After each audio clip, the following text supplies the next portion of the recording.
Order. This is the Select Committee on the Armed Forces Bill. We have 3 evidence sessions this morning, 3 panels of witnesses. Our first panel, you're welcome. Thank you very much for taking the time to come and give evidence to us this morning. And I'll leave it to you to introduce yourselves. So I'll start with Nick. It's a delight to be back again It is. after 6 or 7 days. So Nick Pope, the last time I sat in front of the committee, I was here as the Executive Chair of COBSIO, the Service Charities Confederation. Today I sit here as Rt Haythornthwaite's bag carrier, or Senior Military Advisor, during the conduct of the Haythornthwaite Review of Incentivisation into the Armed Forces. Mark Lancaster, I was the independent chair of the Reserve Forces 2030 review. This is actually my 4th Armed Forces bill, having participated in the first one back in 2006, either as a member of the committee or as a minister answering questions, or now indeed as a witness. So I've been through the whole experience. I am a long-serving reservist of 38 years.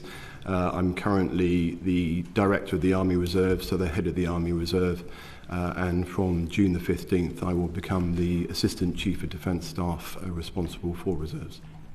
Thank you very much. Well, we'll move on to our questions now. So, Neil. Thank you, Chair. Do you want declarations of interest to begin with?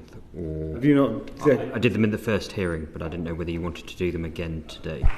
If you want to draw anyone's attention to your declarations of interest, then do I think so. the relevant ones here, I'm a British Army veteran. I served in both the regular and the reserve, so that there is that crossover, and I'm currently on the RARO list. Can I start, it's a question to both of you, but can I start with you, Mark? Can you set out briefly how the bill meets and fails the aspirations of the reviews that you've been involved in? So I think with specific reference to the Reserve Forces 2030 review, that was the second 10-year review following on from 2020. 2020 was very much down and in to the reserve across 3 services, seeking to rejuvenate an organisation that was seen to be in decline, and was quite successful in doing so. My review was more up and out. It was really about less of the reserve itself, but how we can use the reserve to connect more widely with society. And within that context, I think the bill does make some sort of major contributions. I'll reference some of the recommendations that we had in the review. So, for example, recommendation B2 to create reinforcement operational and strategic framework for the movement between commitment types easy. I think the bill absolutely does that when it comes to the strategic reserve. Equally, to create and revitalise the strategic reserve. Most of the measures in the reserve section of the bill are aimed at the strategic reserve rather than the active reserve. And also establishing a reserve support organisation. Whilst the bill doesn't do that directly, probably the proxy for that now will be the RFCAs, and you'll see that one of the measures in the bill relates to the RFCAs becoming a non-public departmental body, which I think is a much overdue requirement dating back to the Sullivan Review of 2019. Just before I hand over to Nick, may I just for literally 30 seconds perhaps give a bit of wider context as to why this bill is so important. Historically, we have a small land forces which we never anticipated would fight a war in the United Kingdom. It's a forward defence, which is why we have a relatively small expeditionary army to fight on continental Europe, and therefore a relatively small reserve compared to our continental neighbours, where the land threat is biggest. I mean, but the world has changed. We always anticipated we would fight a relatively short war, but of course the war in Ukraine today is a war between 2 reserve armies. And the one thing that is clear is that we do now need both depth and breadth to create potentially a second and third army, which is where the reserve very much comes in. And equally, the other big factor is that fight under NATO Article 5. Of course, we now have Article 3, which has come to the fore, which is homeland defence. And whilst the MOD is doing work as to just what would be required to guard critical national infrastructure, the one thing that is clear is that demand outstrips supply. And that national defence, Article 3, guarding critical national infrastructure, very much is in the remit as to why we do need mass and a combination of skills, and where I think the strategic reserve in particular will become very important. And that's really the context as to why these measures, I think, are needed. Thank you very much, Mark. Thank you. Nick. I was just flicking through the Haythornthwaite review there when we were speaking to paragraph 219, which says, we fully endorse the conclusions of the Reserve Forces Review 2030 by the then Brigadier, the Lord Lancaster, particularly around the need to simplify structures. When we carried out with Rick the review of incentivisation of the armed forces, the conclusion we came to was very much that we had a people system which was designed for the 20th century, and the world had moved on. And we actually, in the review, specified that the Ministry of Defence had two choices: either to tackle the idea about spectrums of service and total reward framework through policy, or to come into legislation.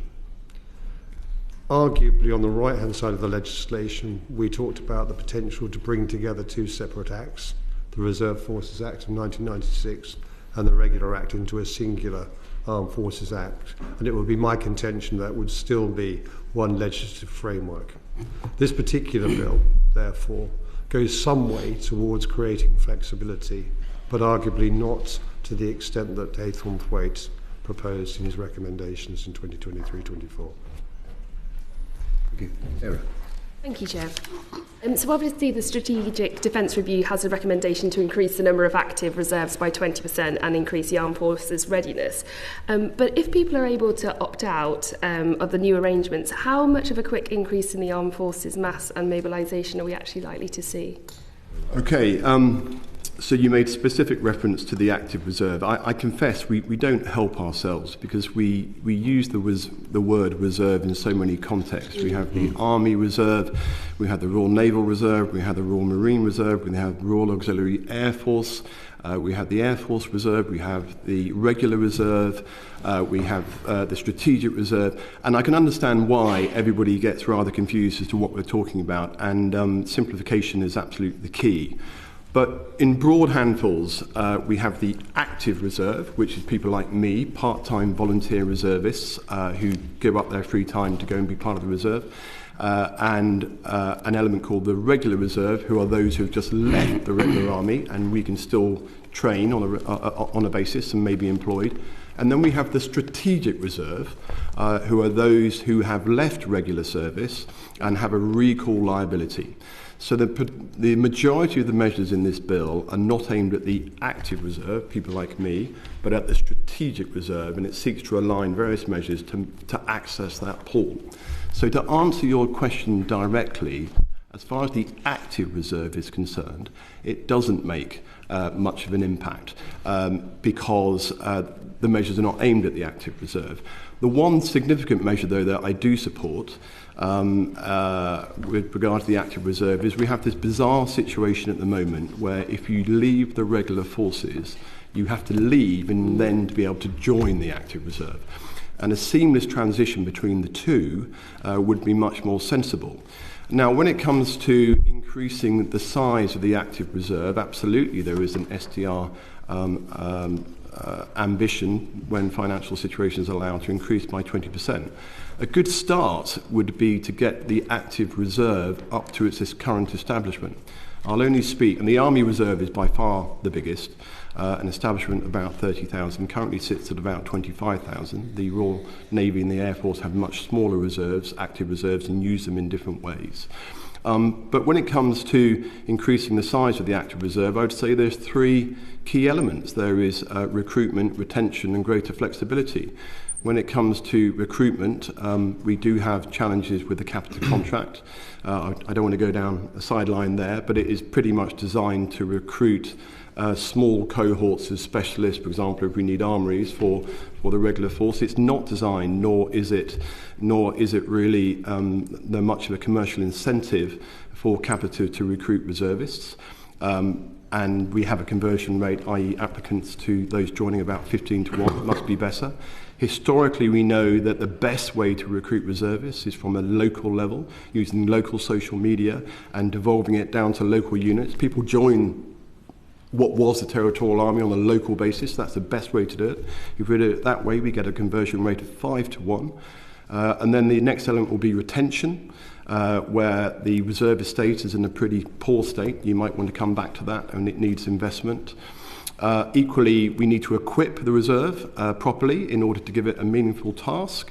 And then really the final stage will be having greater flexibility, and that is to get rid, in my humble view, of this plethora of terms and conditions of service, which is like a Gordian knot that we need to take the Sword of Alexander through and move to a much simpler system called commitment categories, which effectively it follows an Australian system where you have 6 buckets of employment type from full-time to strategic reservists, and allow people to seamlessly move through those categories without this Gordian knot of TACOS, which only seems to get in the way.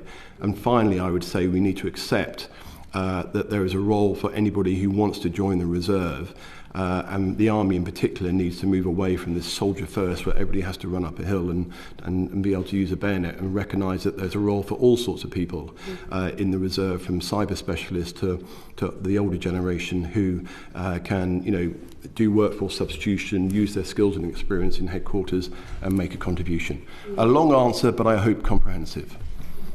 Nick, do you have anything to add? What he said, and if I could supplement a little and go back to what Rick and the team were discussing in Haythornthwaite. So we discovered, I think, 28 different types of reserve service in terms of terms and conditions of service. So it is an extraordinarily complicated area. Changing from that model to a future model which seeks to get after a continuum of service where you can go from scaling up full-time commitment down to, very, very limited commitment once you're outside of normal regular service. In principle, is a really great idea, and very much was our primary application. So what Mark talked about, I would call dimensions of service. So engagement type, engagement length, the compulsory aspect of service, mobility. These are kind of choices that individuals tackle differently during the course of their careers, be they military or civilian. So coming up with a continuum of service was very much one of our key recommendations in Haythornthwaite. It's interesting in the optics now. So last time I sat here last week, I don't think the world was a world at war. Arguably today it feels like that. If I speak to veterans out in the Shires right now, the narrative they've heard, having heard the details of the bill, is they're all about to be called up as strategic reserves and go and fight on the front line. So there is a bit about rhetoric and strat comms and some of the realities of what the bill is seeking to do that I think are important just to reflect on. And it really picks up on the opt-in, opt-out part of the question here. Do individuals have a choice, or actually is the choice compulsory and being made by government on their behalves? So there are some clarity aspects I do think which would be welcome, and welcome earlier given the strategic context we face today. And just to follow up, we talked about sort of concerns. You mentioned about fitness. So obviously, it's not necessarily just about being able to run it with a bayonet, but at the cyber. But do you have any other concerns on increasing the reserve's age limit to 65 now, which obviously is equalising between all the forces? I personally, no, I don't. And it goes back to my earlier answer, where I generally believe that within an effective reserve, there is a role for everybody. I think by increasing the age to 65, what we are effectively doing is increasing the size of the pool. And the really important thing about the strategic reserve to me is to move away from this idea that the strategic reserve is simply there to fill in gaps in the regular army. They're absolutely not.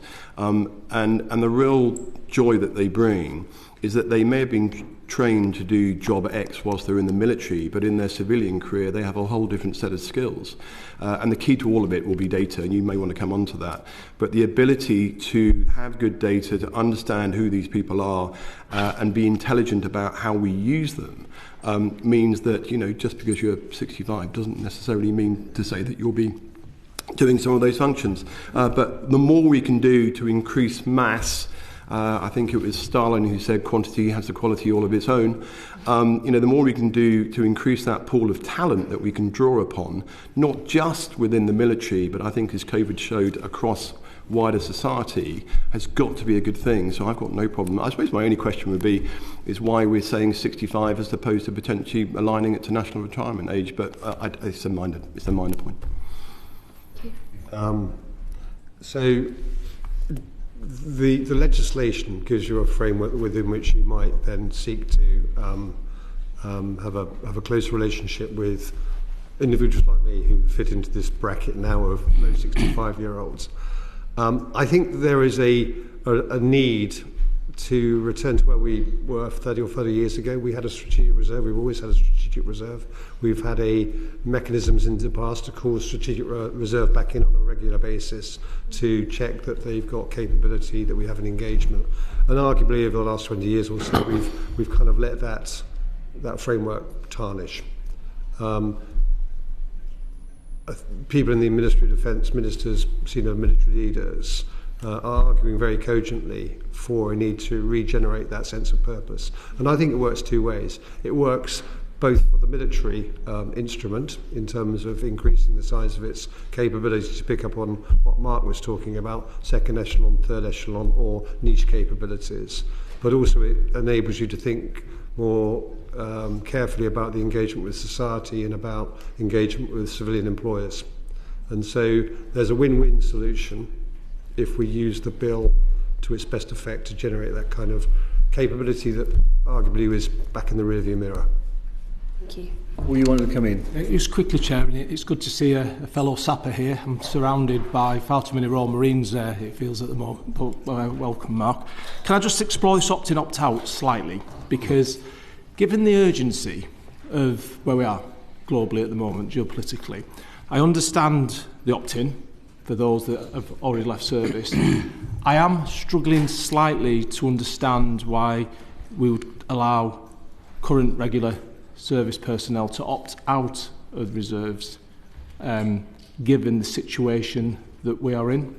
Is it not a case where perhaps there should be consideration that it should be compulsory? Well, I have some sympathy with that position, but ultimately it's a legal position, and I suppose, to be fair, they would argue that they joined the services on a certain set of terms and conditions of service and that we are retrospectively changing them. And I imagine that would, you know, some people may wish to appeal to that. So I would say that this is a pretty pragmatic approach. And of course the key thing is that from the day that this bill is passed and becomes an act, everybody will be on the new terms and conditions, and given the rate at which we recruit and the conveyor belt continues, you would see the strategic reserve grow relatively quickly. Okay, Nick.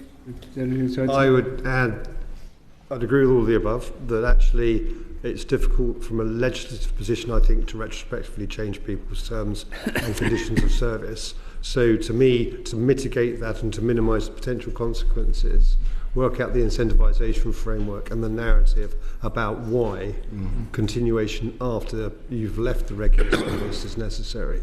And if you were to do that, my kind of instinct would be the vast bulk of individuals who are in service would not even seek to opt out because it wouldn't cross their DNA. Excellent. Alex.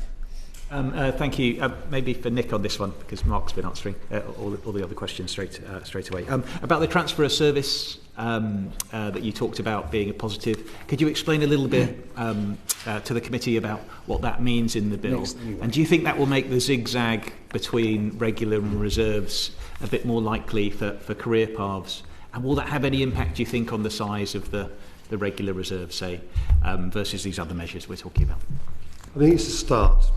So this issue about having, in previous times, not being able to move seamlessly between different types of service, different terms of service, I think has always been anachronistic. So anything we can do to remove that barrier, the better. But I make the point it's a start, because all we're really talking about here is a barrier between full-time service and moving into the volunteer reserves. What more needs to be done if it's just a start? I go back to the terms of service situation we have right now. Ultimately, from my perspective, if you were to move to the far end of Haythornthwaite, you'd say this issue about categorising an individual as a full-time regular service individual and a volunteer reserve is putting a boundary on a continuum of service. So I'd rather have a system whereby you have individuals who arguably for the first part of their service would be probably full-time, probably 100% committed, because that's where you are when you're a young man or a woman. But actually, as you move through and you start to come into family situations, you may want to have choice. You may want to dial down your commitment for a bit and then dial up subsequently. So this issue about moving around the spectrum of service is something that the review was very, very strong on. And the current way we differentiate between buckets, volunteer reserve, full-time regular reserve, doesn't really allow that. So it's really rethinking the people model from the get-go would be where we were trying to get to. So, without being a pedant, and this simply highlights my earlier point about how confused we can get. Of course, when you leave the regular armed forces, you automatically join the regular reserve, as opposed to joining the part-time volunteer reserve, the army reserve that I see. I think there's a narrative here which we need to address. I'm not sure it's helpful when we tell veterans when we tell former members of the armed forces the day they leave regular service they become a veteran. They don't. They immediately join the regular reserve, and then subsequently will have a recall liability. So I would say that we need to have a narrative which is clear, that you leave the regular forces, you have a reserve liability, and then only when you finish your reserve liability do you become a veteran. It's a change of messaging, but it clearer, I think, explains that journey that people will go through. When it comes to transferees from the regular armed forces to the part-time volunteer reserve, I'm going to speak from an army reserve perspective. We don't help ourselves. I'm clear that anybody who wishes to do that should be allowed to do it. One of the challenges we face is that historically, we have mirrored the regular army structure in the Army Reserve. So we will have units of people. The Army Reserve is based around the sub-unit, so a company-type group. And we only allow those units to overbear to a certain level. So if those units are filled, we won't allow people to join, which, given that we have spare capacity spaces in the Army Reserve, to me seems madness. Equally, less so now, because we have begun to grip it. If you are a more senior member of the regular forces, say Lieutenant Colonel and above, quite often we won't allow you to join the Army Reserve because we haven't got anywhere to put you. That's also mad, in my view, because we should be actively encouraging people to join. Now, we are addressing this by creating cadres. We have something called the Army Reserve Reinforcement Group, where you may not be in a specific unit, but we are allowing you to join, and we can call on your talents in the part-time volunteer reserve. So I think there's more we can do, but because we need to think of the Army Reserve, I mean, the control mechanism for the Army Reserve is not really the numbers of people, it's the money we're prepared to spend on it. And the unit of currency, because it's called the Reserve Service Day.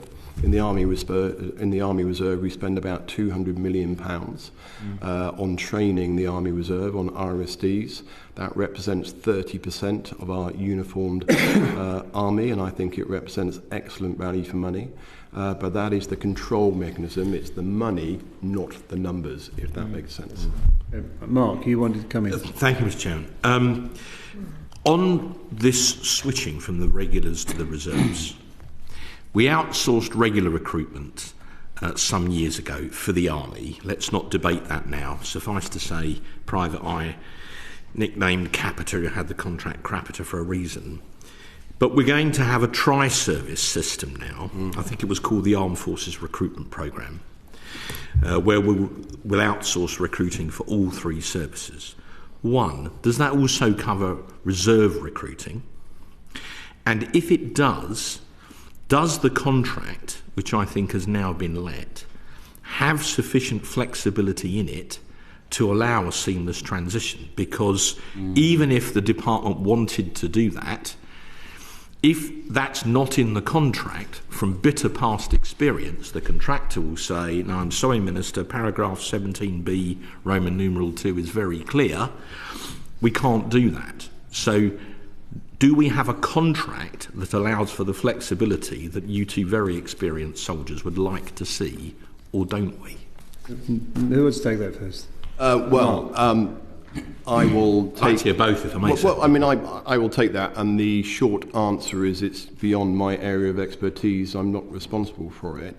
But what I would absolutely say, having outlined some of the challenges over the current Capita contract, where I do not believe they are incentivised to recruit reserves, I would certainly hope that we have learnt the lessons from that contract when it comes to the new contract. But I do remain convinced that whilst that's always going to be an inflow, historically, and this is where RFCAs used to play a very important role, is the best way to recruit reserves is locally, because they join your local unit. They don't specifically join to be a certain trade. They will join the local unit as to where they are nearest to. I think something like 85% of recruits live within 10 miles of their Army Reserve Centre. And actually, we have some evidence to suggest, as I've said earlier, that the best way to do that is through the local units recruiting themselves. That's not to say, and I'm not suggesting, that there is not a role for a national contract to recruit reserves. There absolutely is. But it should also be supplemented, I think, through encouraging local units to do more recruiting. Nick. We've discussed this particular issue on many occasions, I think, Mark, over the last 20 years. You have, sir. And your view hasn't changed, and neither has mine. No, anyway, so we will agree to disagree on some areas here. So the contract has been awarded to a new company to come in and take over from Capita, I believe, in the 2027 timeframe. I believe part of the new contract is about digitalising a product and using digital assets more intelligently in the way that we target future aspirants to the British Armed Forces in a more timely fashion. So one of the key shortfalls in the current system is that it takes sometimes a year, sometimes even longer, to go from a would-be aspirant to turning up on day one of service. That's clearly too long because people lose interest. So if you can speed up the system, you will make the product more efficient. That's the hope. The world has changed, as we said, in the last 5 or 6 or 7 months appreciably, and the new contractor is going to have a relationship with the Ministry of Defence, which one would hope would be a partnership rather than adversarial, and where change is built into the contract. I don't know, not privy to the details. Just quickly, if I may, I understand. Well, as long as it is quickly. No, but okay, so the idea is to get people into the regulars quickly and more efficiently. Yep. And the idea is to get them into the reserves quickly and more efficiently. But my contention is there could be a failure where you want them to be able to go backwards and forwards between the two if the contract is an impediment to that process. If you don't know the answer now, fair enough, if it's beyond your bailiwick, is there some way that you good people or someone else in the department could get us a note on that so that when we come to debate the bill in a few weeks' time, we're properly informed of what is and isn't possible? Can we do that? Nick, you want to... It's outside of my remit, really. It's one for the Ministry of Defence to argue, to answer back to I'm sure someone has taken a note. Yeah. Thanks, sir. Okay, thank you. David, you wanted a supplementary and then go straight into your question. Yeah, thank you, Chair. Nick, Lord Lancaster, thank you for being with us today. So I'm a big fan of zigzag careers. And an area that I quite like to push is transferring security clearances between those different environments. So if we want to bolster our defence industry that need security clearances, or our national security environment, for people that have gained developed vetting in the regulars or the reserves, it's really cumbersome at the moment to try and change that and transfer it between the regulars and reserves and vice versa. I know there's other environments like Spinwell that have the opportunity to sort of like put your clearance in a bucket almost if you're not using it, so it doesn't time out. But is that being looked at at the moment, or is that in scope? The honest answer is I don't know.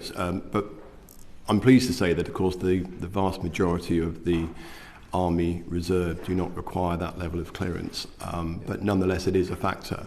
Oddly enough, I'm Honorary Colonel of the Cayman Islands Regiment, who I visited recently. That's looking very nice. London town. And indeed the Turks and Caicos Islands Regiment, for that matter. But we do have challenges with our overseas territories in exactly the same way.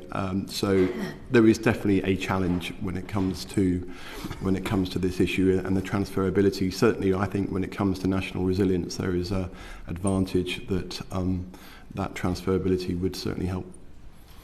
I'd supplement that by saying, and again, don't know the detail on the specifics, but it's an essential precursor, and particularly in those areas of the 21st century employment which most fit themselves towards a plural portfolio career. So nuclear, marine, digital, logistics, autonomy, which are areas where young men or women coming out of the schools and universities want portfolio careers.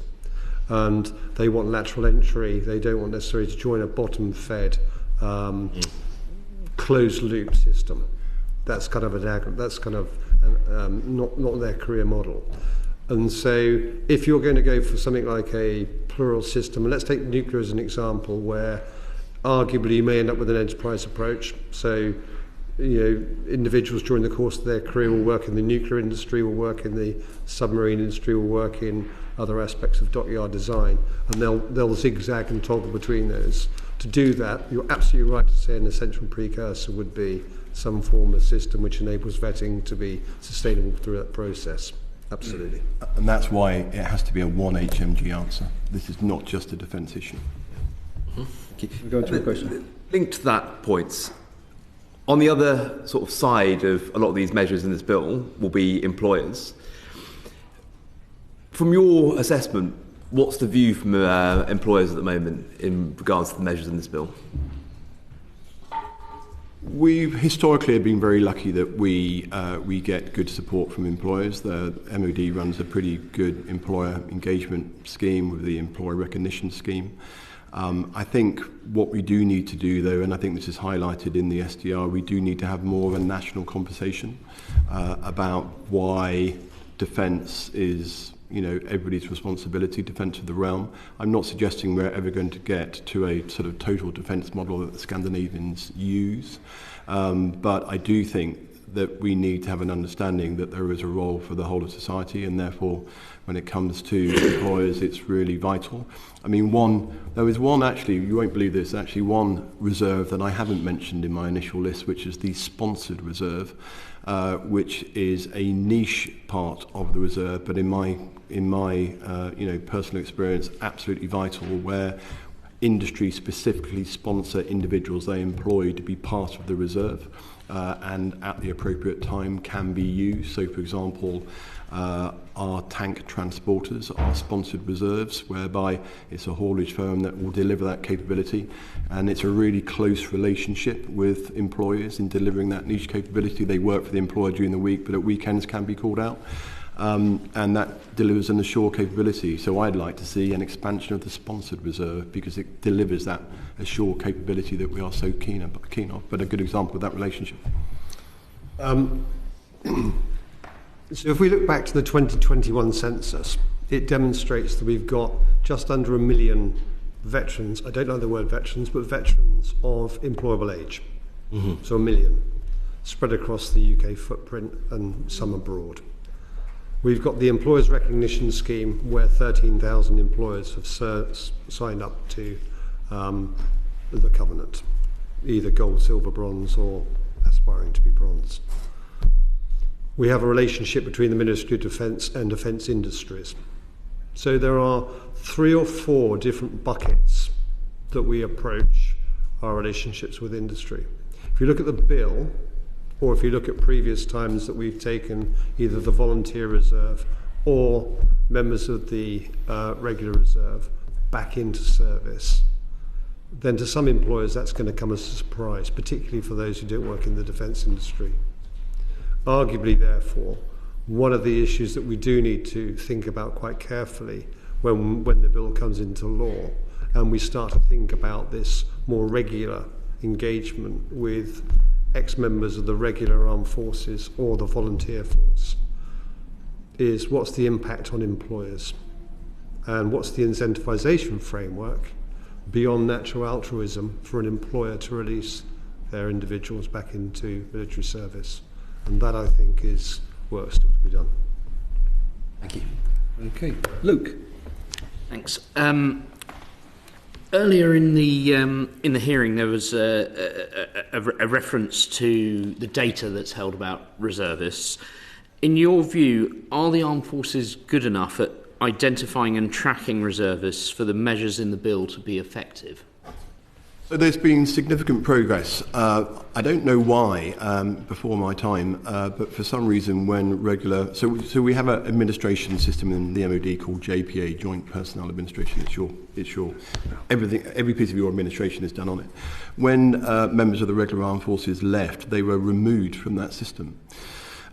Which of course is slightly bonkers, but that's what was done. I'm pleased to say I can only speak from an army perspective, although I know it's been done across all 3 services. There has been an excellent piece of work over the last 2 years, which has effectively put the details of those who have left, i.e. members of the Strategic Reserve, back onto that JPA system. And now we have over the details of over 70,000 sort of those liable to recall on that system, and that will continue to happen. But the key ultimately will be data. If I had one priority that needed to be funded as we move forward to manage the Strategic Reserve, it would be an effective data system where we can intelligently manage these people, know not only what their historic military skill sets were, but also what their current civilian skill sets are, and be able to do that seamlessly and if we did have to mobilise, be able to do that in an intelligent way rather than having to do it the traditional sort of paper way. Some interesting facts have come out of that data. For example, I'm not going to use absolute figures, but rough figures. About 50,000 of those strategic reservists, of the 70,000, are under the age of 45. So people seem to sort of give the impression that the Strategic Reserve are an older cohort. They're not necessarily at all. Some young people joined the military for a short period of time and left. So this body, the Strategic Reserve, actually is very much, a usable body of a younger generation of people. My other priority would be, as we move forward, since we're running out of time, is that if we are going to have a Strategic Reserve, then we do have to find some way of engaging with it, offering it a limited amount of training, just because it's all about engagement and keeping them part of the family. We have historically ignored the Strategic Reserve. We can't do that anymore. Now, it could be done on a trial basis. It could be done as a project, but it's not vast amounts of money. It's less training than the Army Reserve, the part-time volunteer reserve get at the moment. But it's absolutely vital, I think, as we move forward. I'd be loath if, in my £200 million RSD budget, I was going to have to take a chunk of that out to train the Strategic Reserve. So it is new money, but those would be my 2 sort of modest requests, I think, when we finally see the dip, that if we are serious about investing in the Strategic Reserve, that will be those 2 things: investment in data and the ability, even if on a pilot basis, to be able to offer them some training. Nick. So my brutal answer was going to be no, actually, but I think that's unfair slightly. So we do have data on about 70,000 people, but the data is probably born on the address that they gave when they left service. So we've got some data, but it's a bit corrupt. But it's something you need to build on. So I guess work to be done on the uppers to improve the data. And then beyond that, work to be done on the uppers to say clearly to an individual, you're either being called back because you've got a competency set, which is a skill that we need, or you're being called back because actually you're going to be part of the second or third echelon to maintain forces. But the clarity around the narrative will enable, I think, a better relationship between people like me in the Strategic Reserve and the employer. I just very quickly have one very quick point, which is harking back to many years ago when I was doing the Minister's job, we did make one fundamental change, which was change the law to allow us to access data via HMRC. So we are no longer reliant solely on people disappearing into the ether. We can now track them, and that was a significant change. Minister wanted to come in. I'm looking to finish this in about 5 minutes' time. Just a very simple one. Do you think standardising the recall reserve times between officers and other ranks, one, will make it easier to map and track the data, but two, give you a better picture on who is available for recall and who isn't? Oh, absolutely. I mean, it seems bonkers to me that we seem to do things so differently between the three services, and I think to harmonise and simplify has got to be the right thing to do. I'd agree. Jane, you wanted to come in very briefly? Just a very short question. The ONS are considering taking out the veteran question in 2030, and they're thinking they might be able to rely on the MOD service leavers database. Do you think they should keep the question in or take it out? Would it help to leave it I go in? first on this because we're doing quite a lot of work on this, and you've been going first a lot. So answering now as the charity sector kind of dude inside myself, vehemently yes is the answer. We need the question there because it's given us a really rich data set upon which to build. And if we had the question in 2031 in England and elsewhere in across the devolved administrations, it enables us to get some really, really good longitudinal data then on patterns of movement and on, not just size and quantum of the reserve, but actually employability and issues like that. So that will give us some really, really rich data sets which aren't actually available from any other data source in the level of strategic impact that we would need. So fundamentally, yes, please. That's interesting to know, isn't it? Because of course it will affect the covenant as well, and how the covenant is enforced if you know how many veterans there are there. So yes. For that. Okay. Well, thank you. That completes our questions. So thank you very much for taking the time to come and give evidence to us this morning. Thank you. Really appreciate it. Thank you. Thank you. How long for? We're going to suspend the sitting for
Good morning.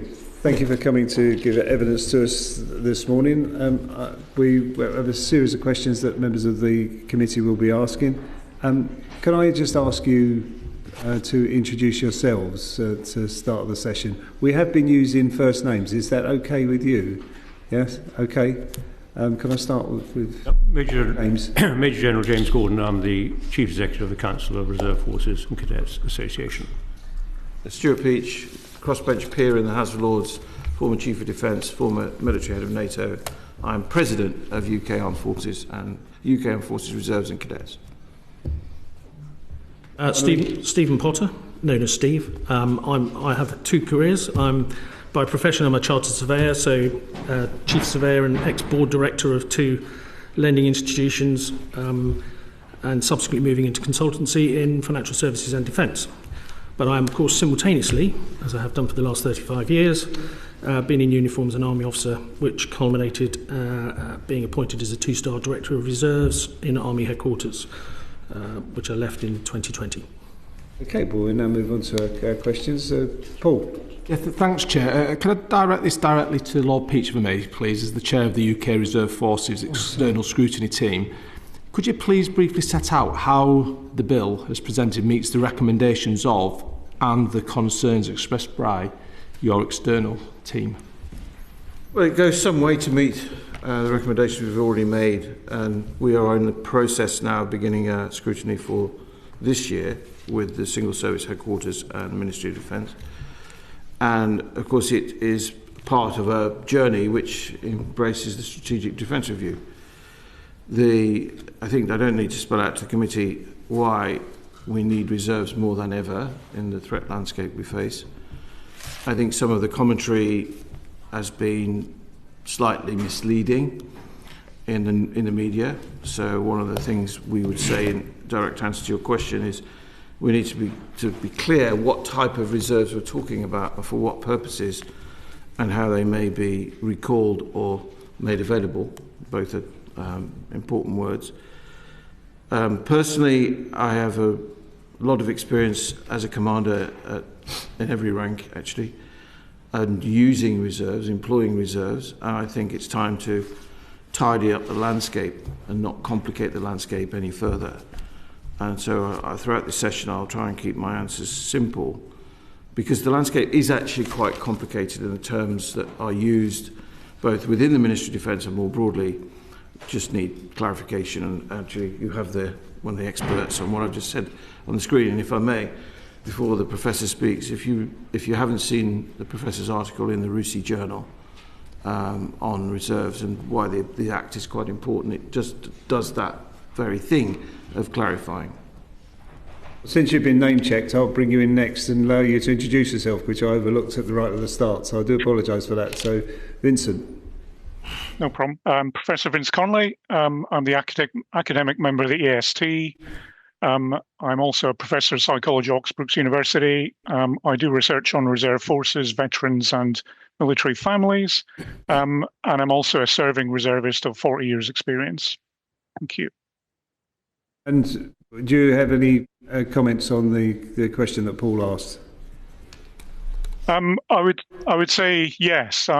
Just to reinforce what Lord Peach said, that we often don't help ourselves in defence with our plethora of terminology, and I think the bill itself is very welcome. It really takes forward some out-of-date legislation in terms of RFA 96, allows us to update the provisions for those in the recall reserve in particular, and brings us more or less back into line with some of our NATO partners, actually, in terms of things like raising the retirement age, in terms of harmonising service across the single services for the recall reserve, and in particular, allowing us to expand the recall reserve and grow the recall reserve by extending liability to our volunteer reservists in particular. Thank you. I'll come back to the room. James, do you have anything to add to what's been said? EST traditionally commented and made recommendations about the active reserve, what was the TA, Army, the part-time reserve. However, if we have a greater pool of reservists in the strategic reserve, that will allow or help the services produce mass, which is what everyone talks about, and have the strategic reserve meet its traditional task of backfilling our regular forces to create that mass, allowing our part-time or active reserve to do its role to provide mass as well. Minister. Just, from your experience, when I've been out speaking to the armed forces, a lot of the reservists, actually, particularly in the RAF, were quite concerned that they had to leave at 55. And a lot of this has been driven internally up of individuals, air traffic controllers, maybe not necessarily the peak physical fitness, but still could offer huge valuable service in cyberspace and some of the technical skills that we have, really wanted to extend their service, which was one of the reasons why pushing it to 65. I was wondering if you had reflected on any of that in your review or your experience. Well, speaking from my experience, I would absolutely echo that and say it's been a long time coming. I fought when I was the Honour Colonel, and proud to be so, in the Army for over 10 years in the Intelligence Corps. I fought for my unit, which was a highly sought-after intelligence unit. I fought to extend people against all three services' wishes. We were mixed in our success because they had such rare skills. So I stand by that as an experience, and it demonstrated to me that actually we were not with the times. As you say, my unit was more than capable of fulfilling its military tasks in terms of basic fitness. I remember extending somebody who the RAF said he couldn't be extended because he was so old, and he'd run 3 marathons that month. And he just happened to be old in numbers. But he had particularly rare language skills that the nation needed. So this is an overdue, more than tidying up, I think it will give us access to a pool of specialist reserves. And if you talk to General Hockenhull, the outgoing commander of the CSOC Command, my old command known as Joint Forces Command, he'll tell you that actually they can't operate without reserves, and within the reserves they can't operate without specialist reserves. So for specialist reasons, that change is welcome. And also for staff appointments, again, as you were very well aware, and Mr. Francois was very aware from service, that actually we need staff officers, and again, they don't need to be in their 20s. We need staff officers, particularly around the areas of logistics and support functions. And I served in big headquarters in the Cold War in Germany. And I think we've got out of the habit in our expeditionary mindset of remembering just how much support you need in large-scale operations. I don't want to bang on, but it's a very welcome shift. Okay. Just to follow up on that a little bit, obviously the age limit is going to be set at 65. Do you think that's about right, or should it follow the state retirement age? Well, I mean that constantly going on. We're all the age we are, so We're working till we're 80. I'm still here, and I'm just turned 70 last week, and I don't mind admitting it. So, and I'm not going to speak for the rest of the team, but I think it is an important question. If you go back to my point about deep specialisation, there may well be occasions when somebody who has rare skills is useful beyond 65. We don't necessarily seek a blanket shift, and we don't necessarily seek to amend the Act either, but I think it's a fair question for the times we're in. I mean, every case should be judged on its merits, because you're employing a niche skill. I mean, France has gone, Vince will correct me, I think, to 72. So on niche skills, age shouldn't be the factor. It's the brain you're probably employing, and if that's working, employ it. Okay. My main question is, how do you think, really to Steve, how do you think the potential increase in the reserves we're hoping to get should be used? Do you think it's better to backfill regular roles or as separate formed units?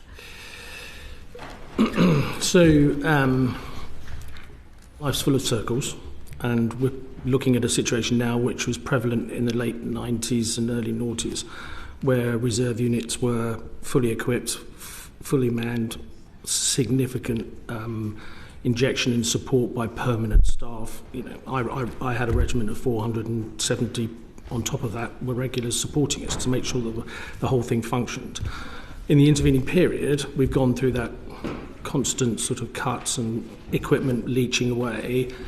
And to be fair to the reserve, it's done a fantastic job of maintaining its numbers against an increasing backdrop of dilution. So I think where we're coming to now is a point, particularly with this strategic reserve initiative, that we are able to say it's about time we started planning, and I know that that's what's going on anyway at the moment, for the reserves to be much more sub-unit oriented rather than being independent reinforcements or individual reinforcements. Now, of course, there will be, Lord Pitch quite rightly said, there is a phalanx of specialists, cyber, intelligence, and the list is endless, of people that will have to go in as individual reinforcements or backfill to specific jobs and to support the regular headquarters that if and when they're deployed in order to enable them.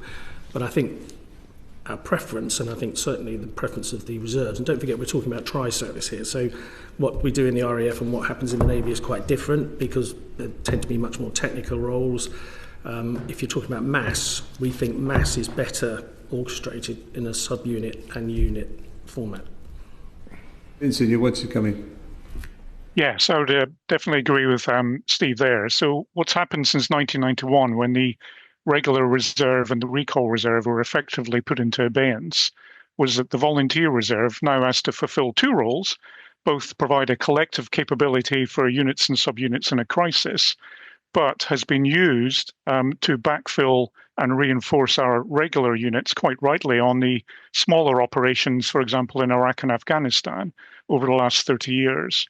And as anyone knows, having to fulfill two roles at once really makes you master of none.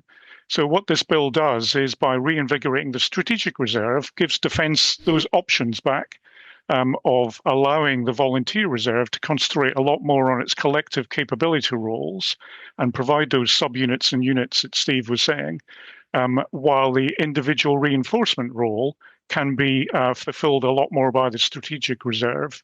And this is the system we had all the way through the 20th century, which worked very well in both world wars. Thank you. Thank you.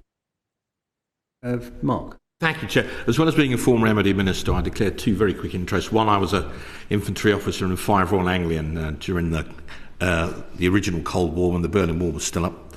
And secondly, Brigadier Simon Goldstein, who's a member of the external review team, is a long-standing and very good friend of mine.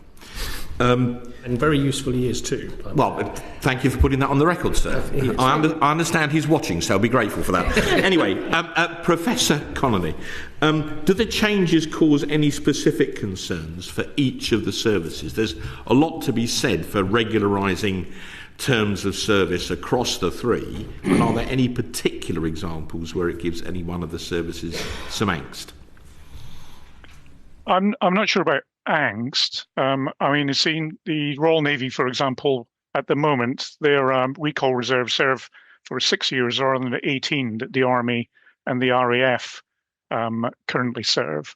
So I suppose the communication burden on the Navy to justify that will be larger, and the communication needs to convince their people to opt into that change will be a bit more of a burden in that respect. But I think, I think it offers, as I said earlier, offers all the services greater flexibility by reinvigorating the recall reserve in a way really we haven't had since the 1980s. So I don't think there should be angst in that. One kind of piece of nervousness I've heard is around whether volunteer reserves might be put off slightly by the fact that there'll now be a recall liability imposed on them when they leave service. Again, the evidence would appear to be against that kind of more negative hypothesis. Volunteer reserves, the research shows, tend to join for the same reasons our regular colleagues do in terms of serving the nation, in terms of commitment, in terms of looking to get something from their military service. And we know that the recall liability doesn't impact on regular recruitment, so it's unlikely to impact on volunteer reserve recruitment either, I would argue in that respect. Okay, the Navy will have to encourage its reservists to engage the MOD more closely. But very quickly, with your academic background, and perhaps some of your colleagues would want to chip in here, if there were one further change to the bill, if you could go one step further in any direction to improve it, where would you go? I would say if we were to bring something else in, and this may be for another bill rather than this one, would be at the moment our volunteer reserves have to ask permission from their employers for time off to serve, for example. It would be useful perhaps to emulate other nations in NATO and the US, for example, where there's legal liability for employers to allow their staff to go off for volunteer reserve training, for example. I think that would be a useful amendment to any bill, perhaps not this one, but perhaps for a future bill. Same open question to any of the three? I think one of the other things is we're talking about increasing the age that people can stay on to, and there are rules about ages when people can join, which are actually quite flexible, but we tend to advertise and we tend to think about young people joining and then staying a long time. Mm-hmm. Given the search for individual specialisms, skills, cyber, the list is endless, drone pilots, whatever it is, and the intelligence corps, it would be quite useful for people to be able to come in at a later age, particularly if they bring in specialist skills with them. And we need to have some flexibility there, I think, which at the moment we don't have. I mean, I don't have all the information at hand, but currently on this bill, those serving will be subject to the new legislation. Those joining will then be subject to the new. Those already in opt out, and those out opt in. Why? Why not have everyone opt out if you want to increase numbers? Now, there might be some very good reasons to which I'm not privy to, but talking as a ex-soldier, I joined to serve Queen and Country, now King and Country. So do members of the reserve forces, why wouldn't you wish to serve King and Country in time of need in the future? Now, there might be other reasons I'm not privy to, but that's just my personal viewpoint.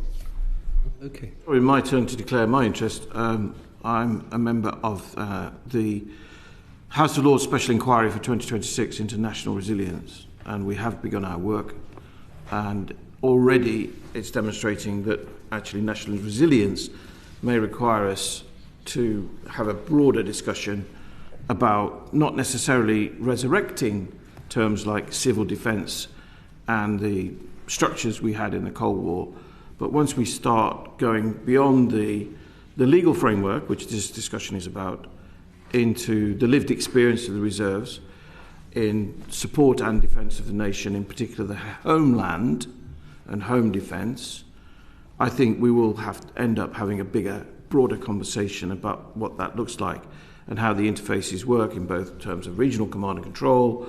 And I think mobilisation, when we mobilise in order to deliver reserves under the new Act to meet the criteria, I think then that will expose this need for a wider discussion. It's way outside of the scope today, but I think if you look at our Scandinavian friends in particular, as I have done in great detail, they all have moved to a concept of total defence, which is much broader than the scope of what we're discussing today.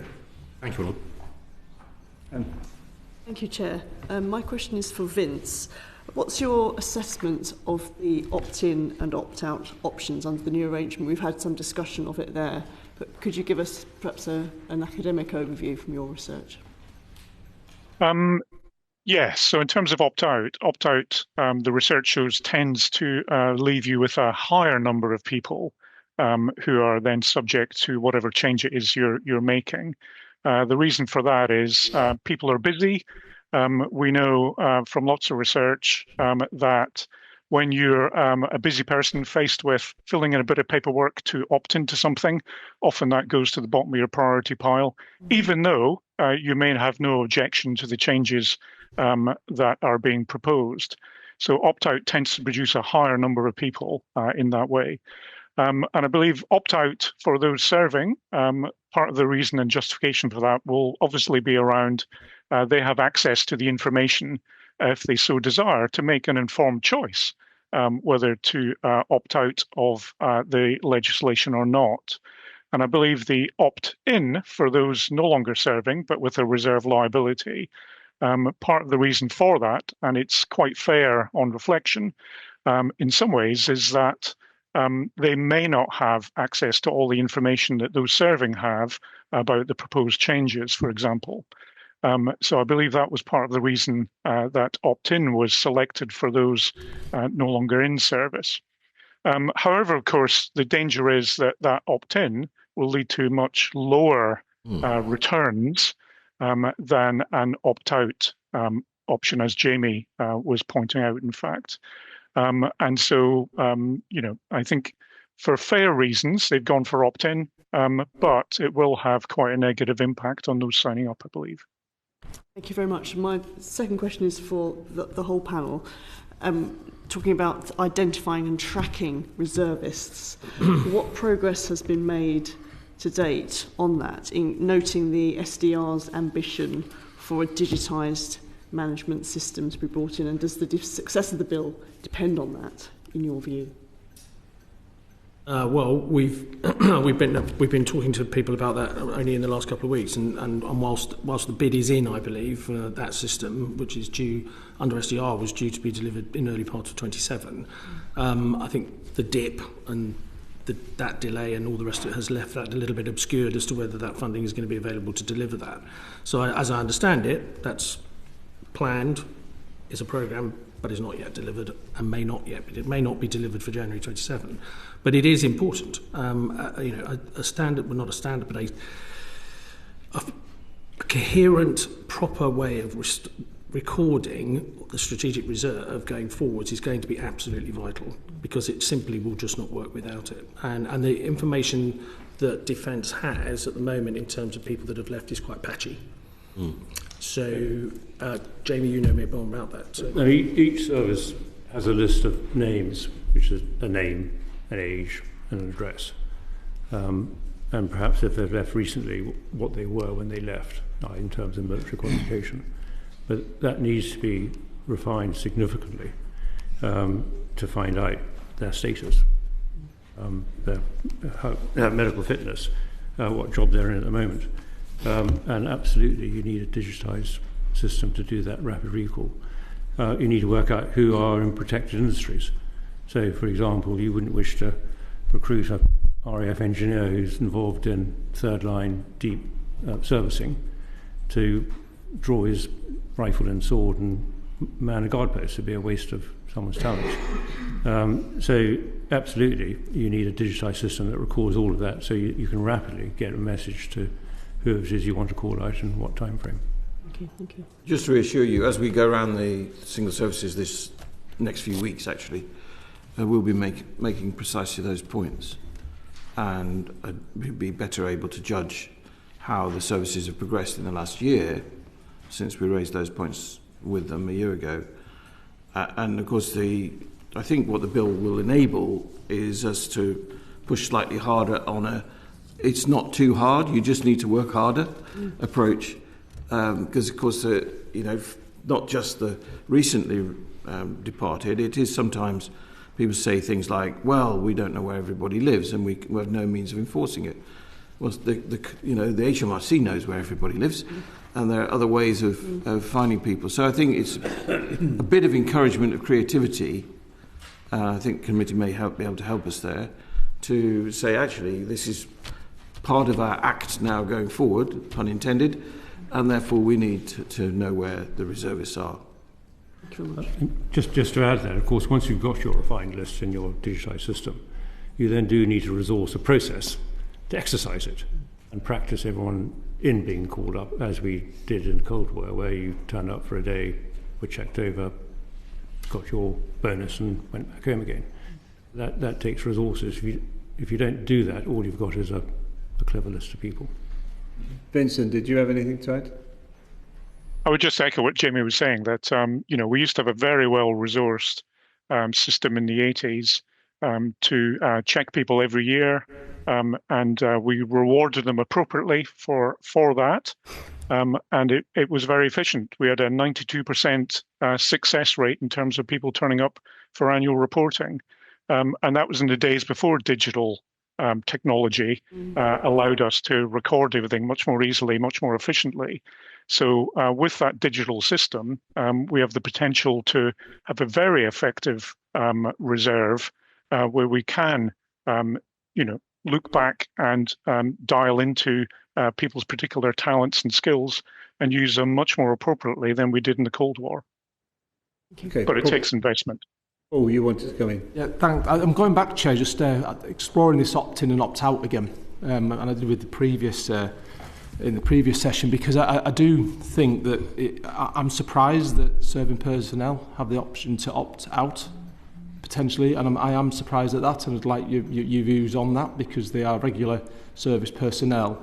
This is an urgent situation we find ourselves in, national urgency, that, and I am surprised are we going to incentivise those serving now to not opt out? And I would genuinely interested in your views on why that, what your thoughts are with that being in the bill for regulars. But also, have we got the opt-in right as well? So I'll give you an example. I'm a veteran. I'm 55. I've not much to offer, but I have no reserve. I'm outside of my reserve liability now, and therefore I don't necessarily think I've got the option to opt in under the legislation. And I'd appreciate your views on that as well. I think it's a very important issue. And please don't say I can opt in necessarily, because I'm not a volunteer. After this, you might be able to. Who would like to ask? Well, no, I'm now.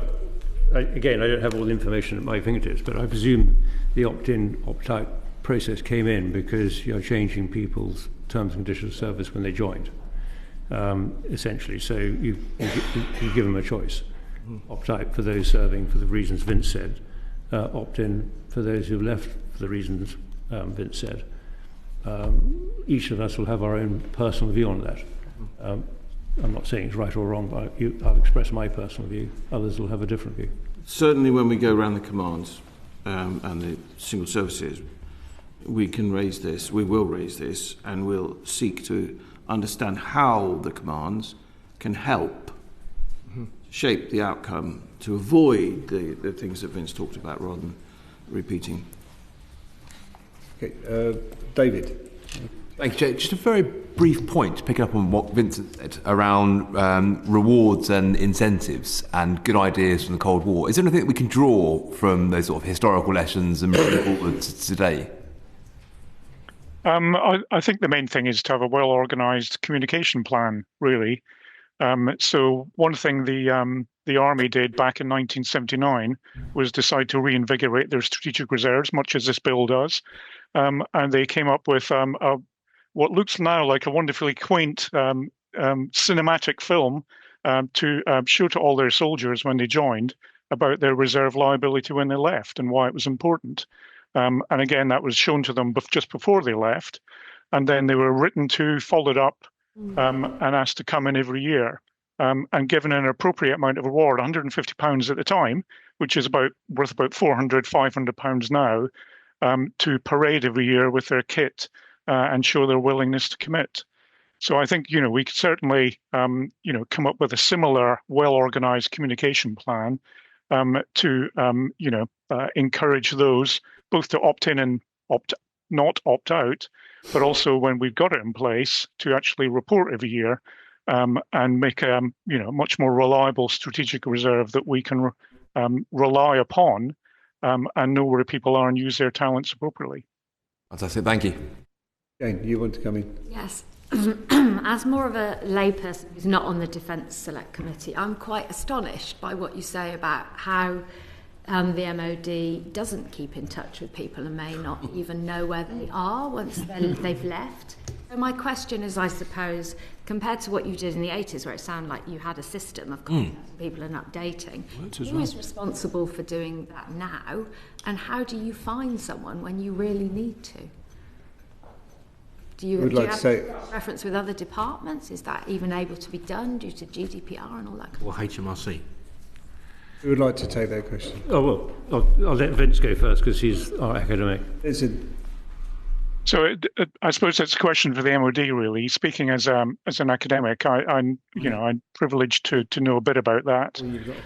So I know the MOD does have a memorandum of understanding with HMRC, where they can trace people's addresses if the annual reporting letter that's sent out to someone's address comes back saying address, not known at this location. So I believe they are using that to track people's, addresses and change of addresses.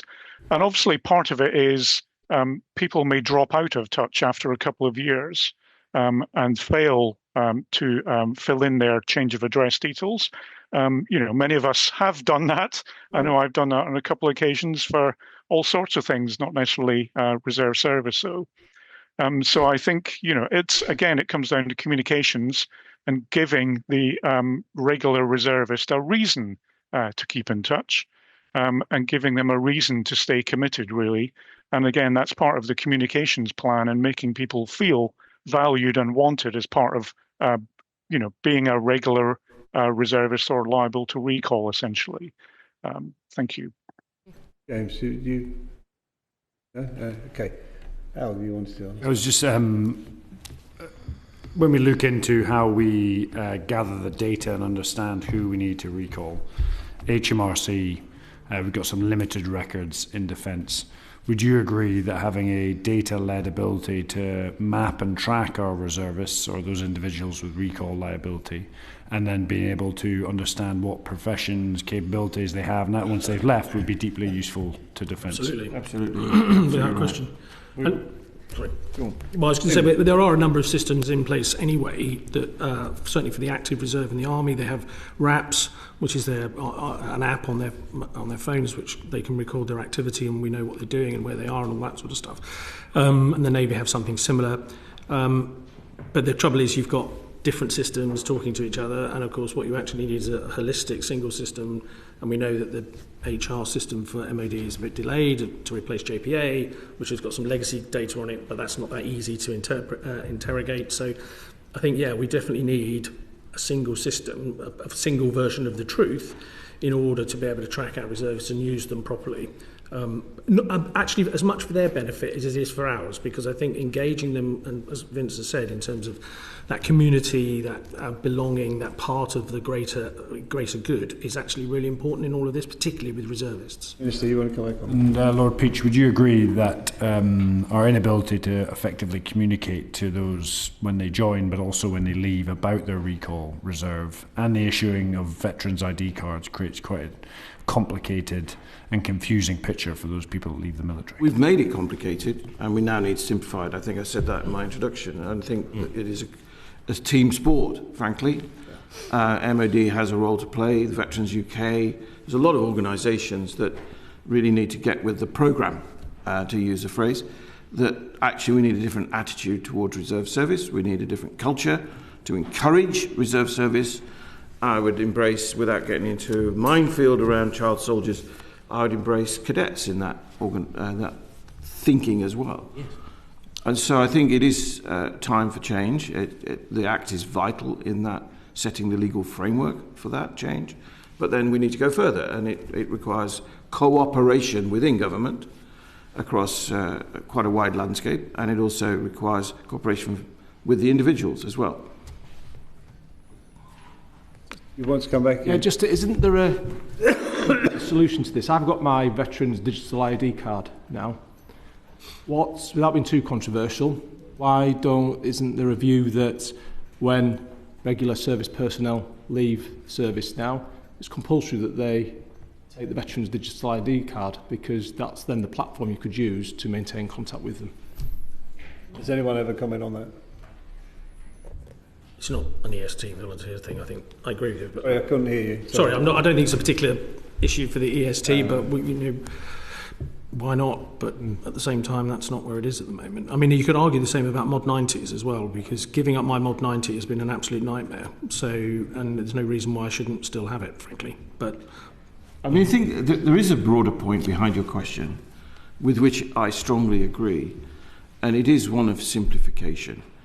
I fought and often lost battles in a variety of command appointments, certainly as the Chief of Joint Operations, many battles, to encourage people for a smooth transition from regular to reserve service, which is really at the heart of your question. And that is still clunky. And we need to take the speed bumps and restrictions out of that system.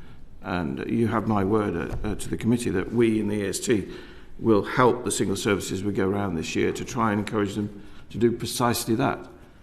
And it isn't about just being, hard-nosed. It's about actually employing those who have skills the nation needs to the maximum effect possible, which should be everybody's. Everybody should support that. As we know from the NHS during COVID, there is no shortage of people willing to volunteer. They were 3 times their target within a couple of days. So when there's an imperative, the volunteer spirit is still alive and well. We just need to tap it and make sure that we can capture these people and treat them with the respect and dignity and professionalism that they would expect. Lord Peach, in terms of preparing this country to actually fight a war, the bill's not fit for purpose. How do your Scandinavian friends do it? How do the Finns do this? How do the Swedes do this compared to what we're proposing? They've been on this journey for decades. The Finns in particular, whose model I would recommend to the committee, have really mobilised society. They have a narrative in society about the threats that Finland faces. That is accepted across society. Right. They have many ways of making that threat picture clear within society. It's not ridiculed by the media. The media are supportive of it. They have many ways of connecting to those reservists. The number of reservists you could call the Finnish ambassador to explain is enormous for a country the size of Finland. They also have the arms and ammunition ready for them. They also have the 1980s type system that Vince talked about, which is now a 2026 system, which works extremely well in the modern digital age. So they've got themselves organised. They share, of course, 765-kilometre border with Russia, which helps. But they then have a whole series of engagements. One of the most interesting, and I know this is outside the scope of the bill, one of the most interesting thoughts for the committee and for politicians in this Houses of Parliament is actually they really engage with industry in a way we simply don't.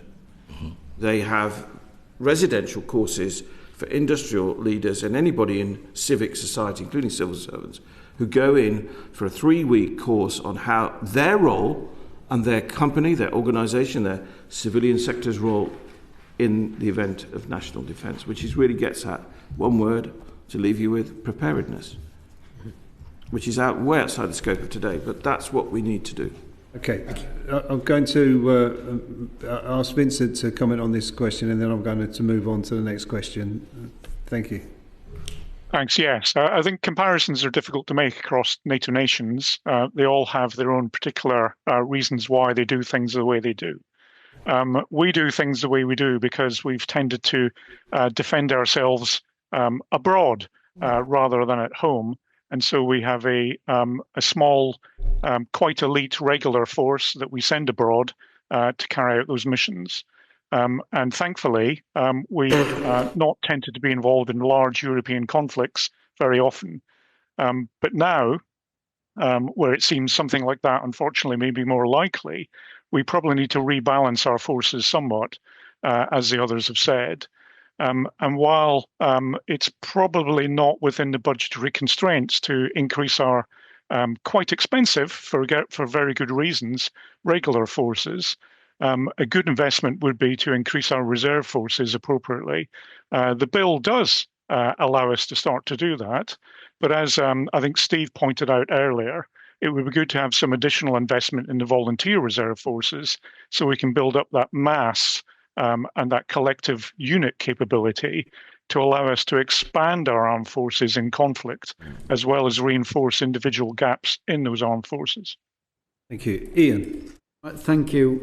Thanks to the panel for giving evidence today. And Lord Peach, we served together in the 80s in RF Germany, so very nice to meet you on the introduction of the GR1s at that time. Very good. So I think my question is to Lord Peach and Professor Cully, really. What the The intention is to align the Reserve Forces Act 96 with the all-force approach set down in the SDR.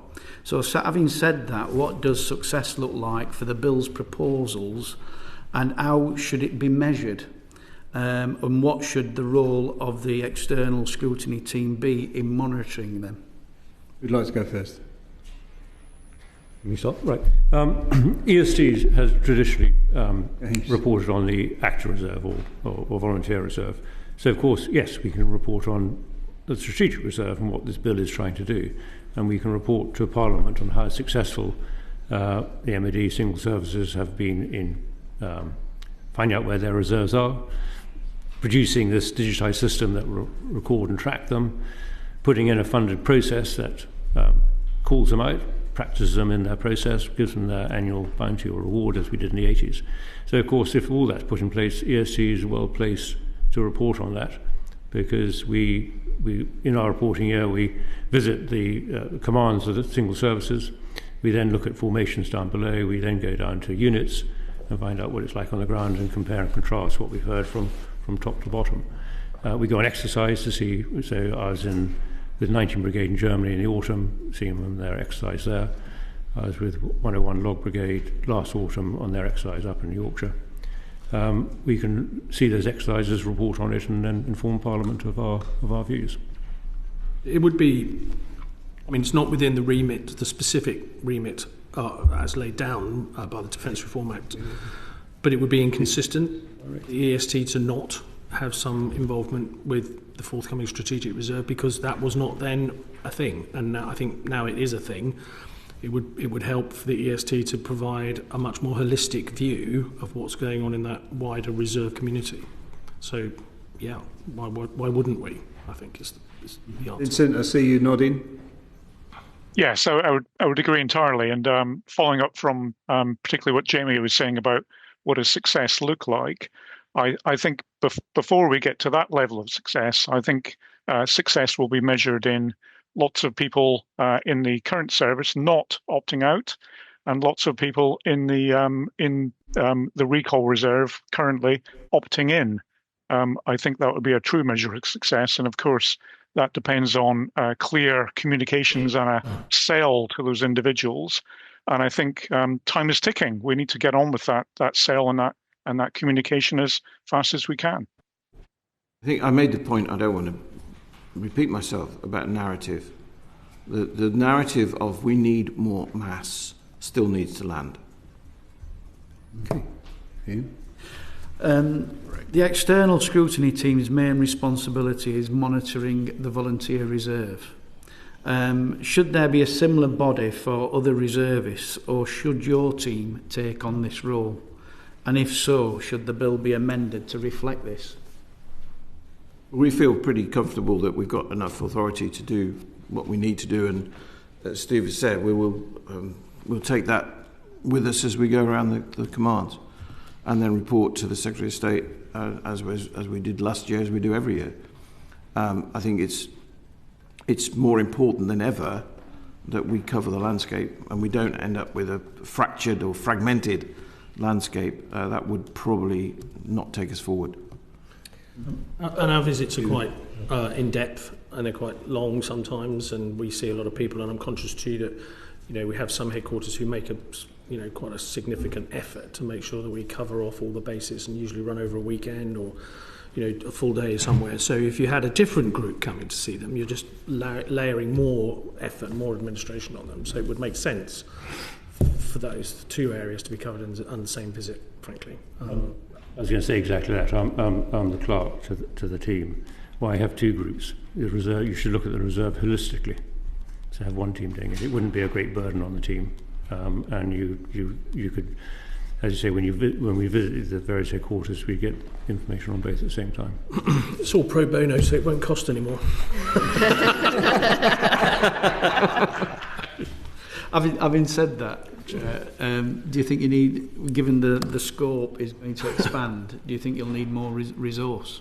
Well, we have where the capacity for the team is laid down in the Defence Reform Act, and we're not at capacity at the moment. We've got a sort of nucleus of about 5 or 6 regular team members plus Lord Peach and Jamie, of course. When we could expand it if necessary within the confines of what we have, but it's something we'll take away and have a look at, because I think we need to probably just opine on it when we have time to think about it. But I think, as you can hear from all of us, we're pretty comfortable with it. So, as the clerk, I also look after the purse streams, and we're very cheap. All the members of the team give up their services free, apart from costs. So, adding more team members is not going to increase the cost of it. Yeah, thank you. Okay, Gerald. Thanks, Chair. My question's for Major General Gordon. The bill has provisions to amalgamate the Reserves and Cadets Forces Associations into a single non-departmental body. Just wondering if you can give us your thoughts on that, and whether that's positive, and what the sort of practicalities would be from your point of view. Okay. Currently, we are an unclassified arms length body, and we have a head office and board which coordinates and directs the activities of the 13 RFCAs out in the countries. What we've been working with closely with the MOD is what's important. Each of those RFCAs has a membership of like-minded people, from the Lord Lieutenant, movers and shakers in the regions, etc. who all bring their skills and their networks in support of that RFCA to deliver the task. More importantly, helping connect defence to wider society to allow, as Lord Peach has just said, this narrative. And what we work on, it's very important that we retain that membership, so that membership feels that what it provides, it adds value, and its voice from the regions is heard. You will have seen the Sullivan Review and the recommendations that fell from it, and one of the recommendations on that was that the membership would be some sort of advisory body, but work needs to be done on that, and that's what we've done, because I don't think an advisory body would work. What we've established with the MOD is that we'll be a classified arms length body, an executive non-departmental public body. We'll have a head office and a board that coordinates and directs as it does today, and we'll have 13 organisations that deliver what's mandated in the SLAs, and that membership will be retained. The key change, if you like, is currently in RFA 96, the 13 are autonomous, but actually then we all work together because the budget flows through the Chief Executive as the county officer, and that will continue in the future. So they will be subordinate to the main board. That's a sort of slight nuance, but it is really a nuance because all of us work together as a team to deliver what Defence asks us to do in the 5 SLAs we have with the Army, Navy, Air Force, MOD and DIO. And it's retaining that membership and having a construct where they feel valued, they can voice their opinion, their voice is heard from the regions. Because as you all know, all politicians better than me, Britain is very regional, and regions have suspicion of London that directs, etc. But so that's why I think it's important we've got it there, and as long as that continues, then. I think the key point is that Jamie's made is the last one, which is anything that would centralise further and remove that link to the regions would be almost the opposite of the whole intention of the Strategic Defence Review and the Act to generate the reserve. And actually, we have an annual conference with all the Lord Lieutenants and all the Reserve Force Cadet Associations, and Minister Carnes spoke at it last year, and I think he would agree, I hope, that the rejuvenation of the Lord Lieutenants, the lieutenancies, and their role in mobilisation to reflect the threats we face as a society and our values is something not to be underestimated, and it's not an old-fashioned construct. It's the way in which we can reach out and connect to the regions, and that's why the RFCAs are important. Very quickly, do you think it'll make them more efficient? Because sometimes, as a constituency MP, unfortunately, I've had some examples of where there's a bit of computer says no in some of those organisations. I mean, I'm all for them being more efficient and effective. Do you think the reorganisation will help that? Simple answer is no. And it distresses me to think that computer says no, because if I said yes, it means I'm not doing my job very well. Working with the 13, I think we are efficient. Yes, it's a wide organisation, but we work very clearly on mission command, which you'll understand, they have a set of tasks to do. We work out the budget. They then work out how to deliver it best. And what I think the organisation brings best, and this is of USP that I've made up, is that we bring the best of centralisation in terms of being coordinated and directed, but bring the best of decentralisation where delivery is done by local people for local effect, by people who understand their local environs. And so you keep that localism and you get that efficiency that way. And as the President, I've dived into some of these regional groupings where you get together with the Lord Lieutenants and the RFCAs and the reservists who are, you know, the commanders and the sergeant majors in the regions.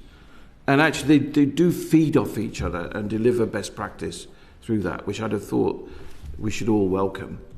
And they do often, as Jamie says, they create local solutions which are more efficient than they would have been from a centralised body. Overall, they do very good work. I'm a fan. I could give you one or two examples of where perhaps fairly common sense decisions have been overridden by local bureaucracy. But let's not detain the committee with that now. Great for receive, please, because I'm always open to ideas, new ideas, and if we can improve, all the better. Okay. That concludes our questions. So thank you very much for giving us your time this morning. Thank you. It was an excellent question and answer session, really informative. Thank you very much. Thank you for helping. And thank you for your service. Good to see you. I'm going to suspend the sitting while we change over witnesses for 2 minutes.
Welcome. This is our third witness session this morning.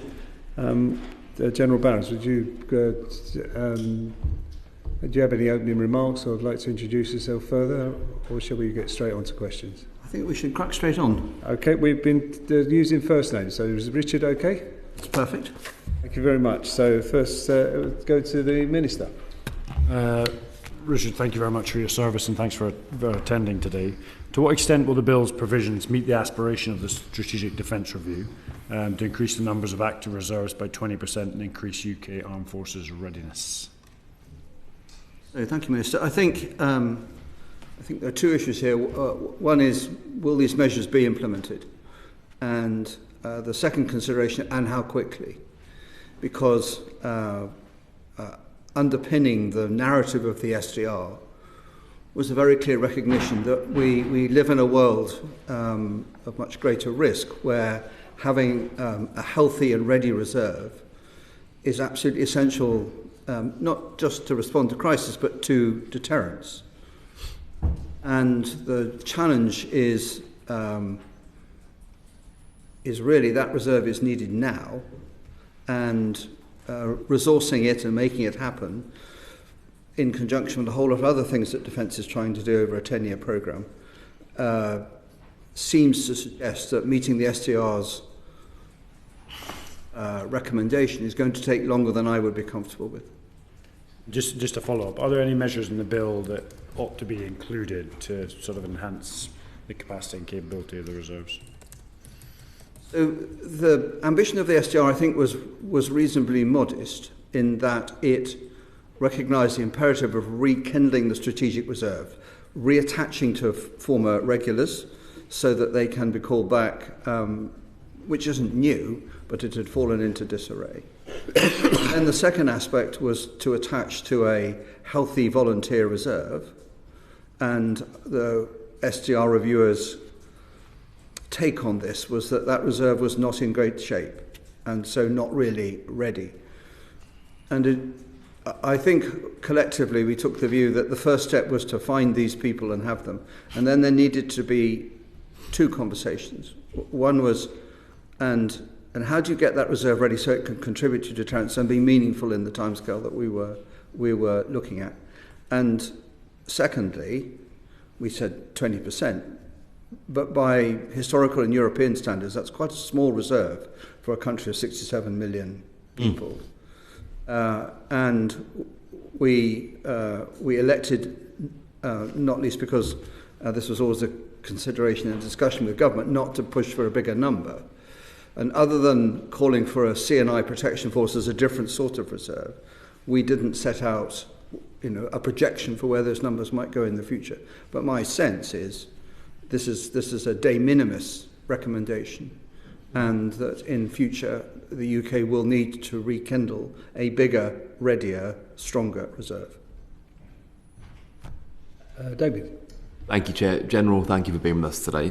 The Prime Minister has set out that he wants to have a national conversation on defence, and that was highlighted very clearly in the SDR. What role do you think reservists should play in having that conversation? And do you think the measures in the bill help support that outcome? So the objective of calling for a national conversation around defence and resilience flows from a recognition that the review identified in the world we live in that we had come out of an era where the business of defence is essentially outsourced to the uniformed professional military with a little bit of reserve underpinning.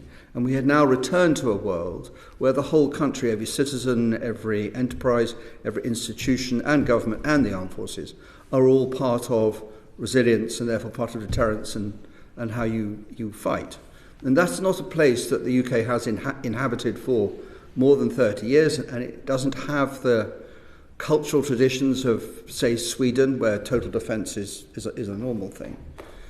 So the point of the whole of society discussion, which has patently not happened, was to build a recognition that this is the case and we needed to do something about it. Now, in that context, the reserves are profoundly important because they connect civil society to the regular military. But they are also a recognition that if the country has to go to war, or even to deter a war at a higher level than we do currently, the only way you can make the armed forces bigger, better, more skills, and endure is by attaching to a healthy reserve. So they are the military embodiment of a whole of society discussion, but they are only a part of a whole of society discussion. Thank you. Just a small follow-up.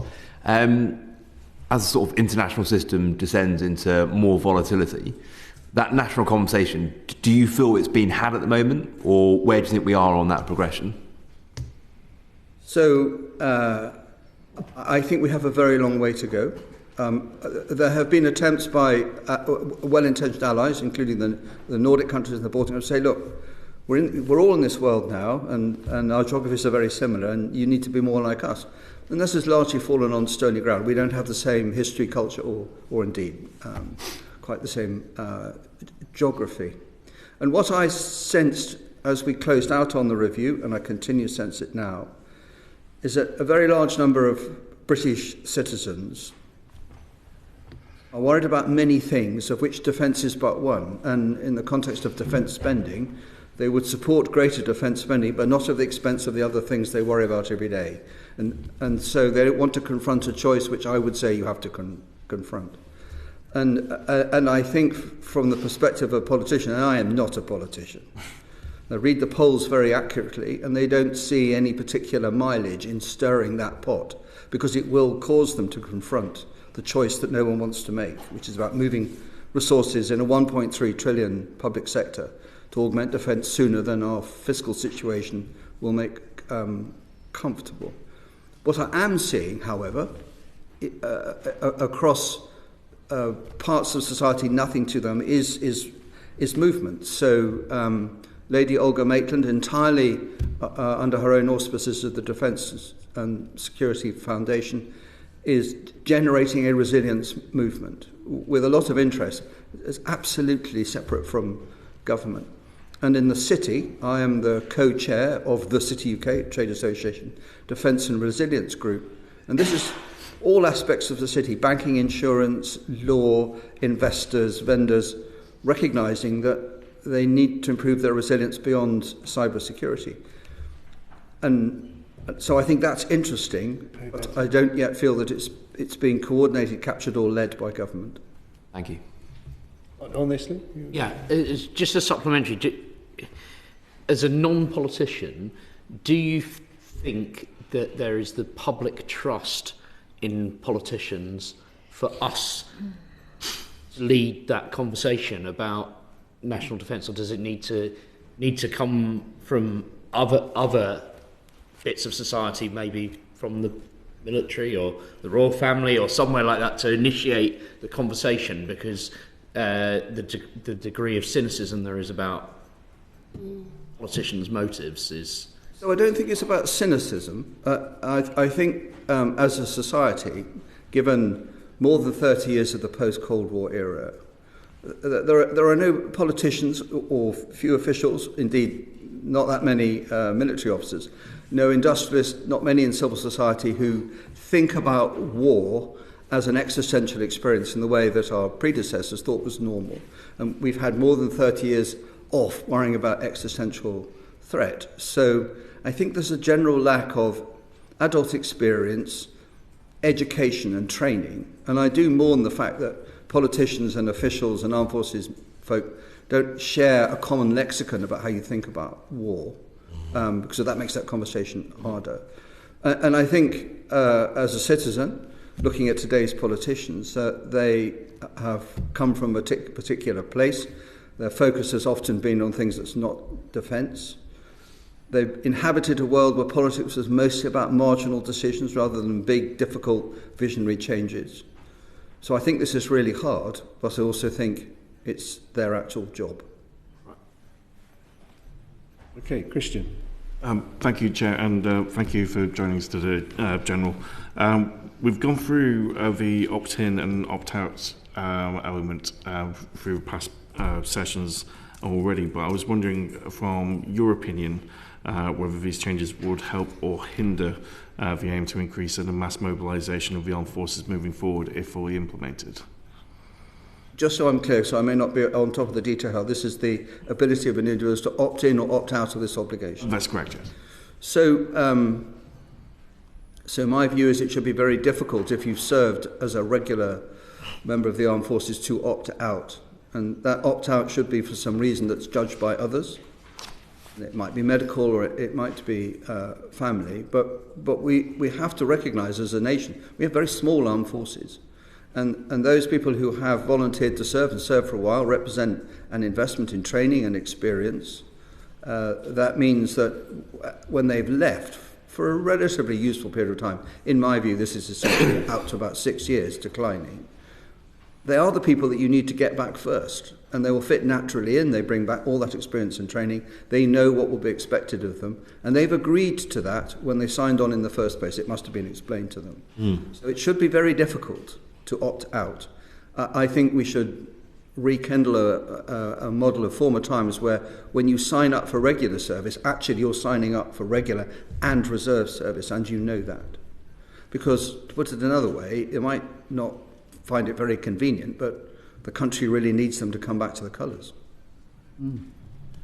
Thank you. And obviously we've had Lord Lancaster earlier referring to skills you acquire while serving, but then different skills you acquire in later life in careers, so not necessarily needing to be a soldier first when returning as a reserve. And then Lord Peach saying we can't operate without specialist reserves. I was just wondering what your view or concerns you might have about increasing the age limit to 65 regarding fitness levels, the time to fit in. I mean, it just seems like a sensible way put forward under clause 33, I think it is. So I think we should be clear that from the perspective of a reserve, you need some reserves who can put a uniform on and do the thing they don't do at work. You actually do need infantry, and you need combat engineers, and you need aircraft, you need all of those things.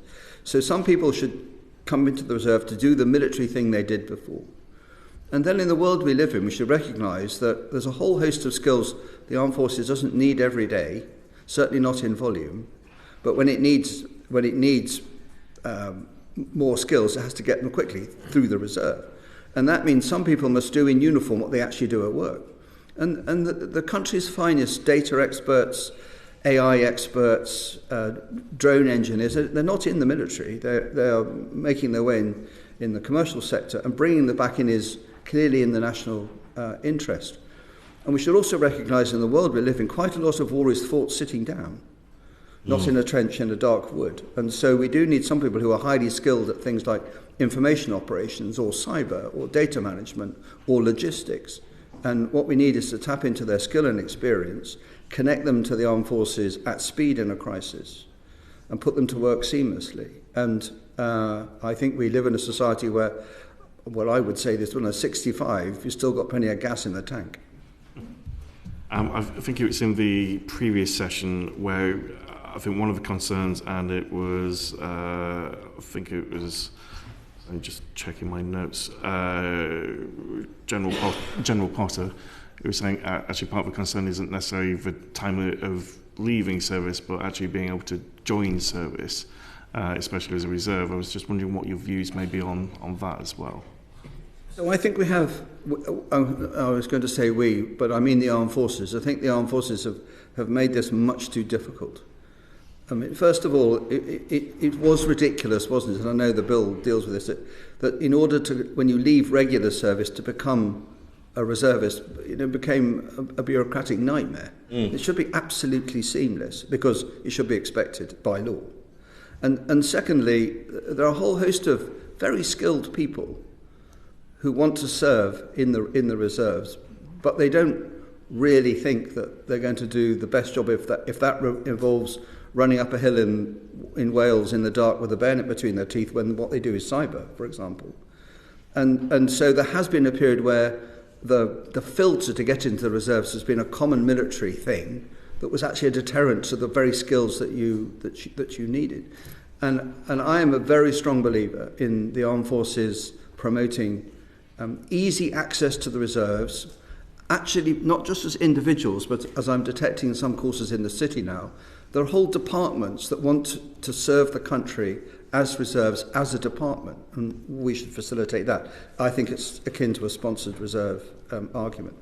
And then we must recognise the imperative for war in the 21st century of enabling lateral movement and people to switch between a commercial or a civilian life and military life easily because they bring the right skills.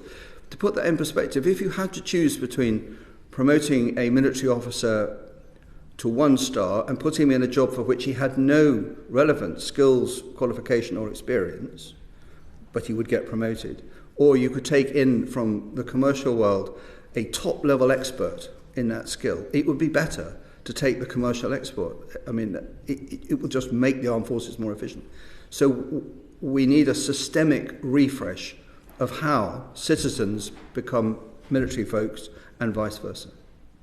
Thank you. General. Oh. Good morning, General. It's the committee's discussed quite some length about the MOD perhaps hasn't got the best practices at the moment for tracking its reservists and understanding where they are.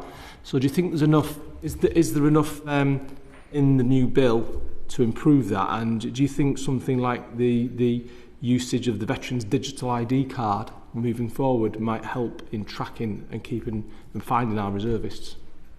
So the most important things for me in the bill are that the obligation laid on individuals who serve in the regular armed forces to become reservists is made clear.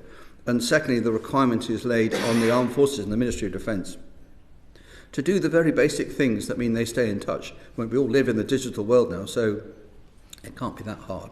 And it had almost completely collapsed because no one could really point to the imperative. I think anything that makes that easier would be better.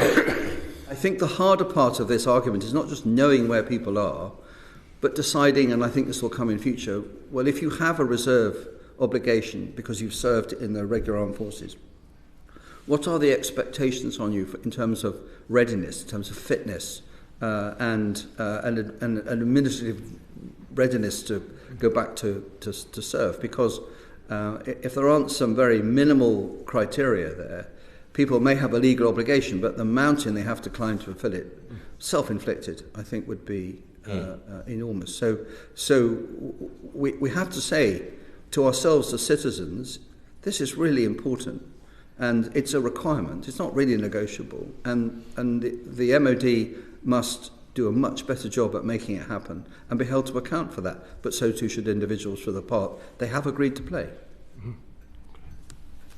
I mean, you said that an increase in the reservists is a moderate ambition, and just following up on that question, is there anything in the bill that you think should be in the bill that would actually achieve what you just said? So I think there are two things, and I'm not sure they're really for the bill. The first thing is, and it comes back to the conversation about a national discussion, that citizens of the United Kingdom should acknowledge that to have healthy and effective armed forces, they must have a healthy and effective reserve. There's plenty of our own history and that of other countries that points to this.